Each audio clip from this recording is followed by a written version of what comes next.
வணக்கம்.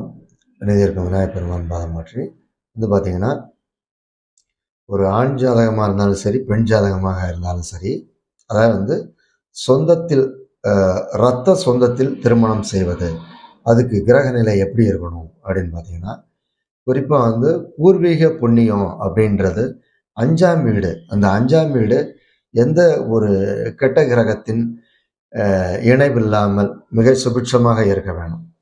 அடுத்து பார்த்தீங்கன்னா 6ஆம் வீடு பார்த்தீங்கன்னா ருண ரோகம் சத்துருக்கள் எதிரி கடன் வம்பு வழக்குன்னு சொல்லுவாங்க. அந்த 6ஆம் வீடு, அந்த 6ஆம் வீட்டுக்கு அதிபதி ரொம்ப சுபிட்சமான முறையில் நல்ல கிரகத்தின் செயற்கையோட இருந்தாக்க கண்டிப்பாக சொந்தத்தில் திருமணம் செஞ்சால் அவங்களுக்கு நீடித்த வாழ்க்கை, நிறைந்த செல்வம், நல்ல உங்களுக்கு நல்ல மழலை செல்வம், இந்த மாதிரி எந்த குறையுமே இருக்காது. இந்த 5ஆம் வீடும் 6ஆம் வீடும் சிறப்பம்சம் இருந்தாலே போதும், அவங்க இரத்த சொந்தத்தில் திருமணம் செய்யலாம்.